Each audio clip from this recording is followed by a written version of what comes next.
Beli tu daripada pernah dulu. Saya nak cerita takut jadi real. Tudung tu branded jugalah kan, yang orang duk pakai. Masa tu saya beli. Harga dia untuk saya keras lah, mungkin untuk orang lain biasa kot. Lepas tu saya belilah, saya tak pernah bagi dia hadiah macam tu. So dia terkejut lah. Lepas tu dia kata, oh, mahal ni gini.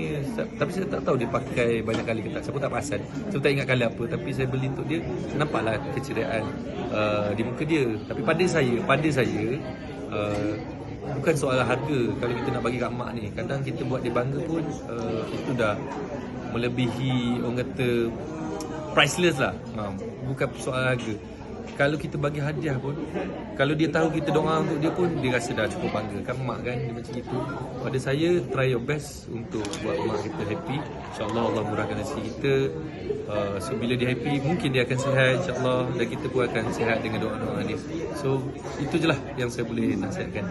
Jodoh, memang nak cari yang bertudung ke macam mana? Saya macam ni, kalau tanya saya kena ikut apa permintaan Rasulullah lah. Try the best kan, kita minta. Tapi kalau tak dapat, kalau kita berkenan apa yang Rasulullah cakap tu, kita didiklah di balik.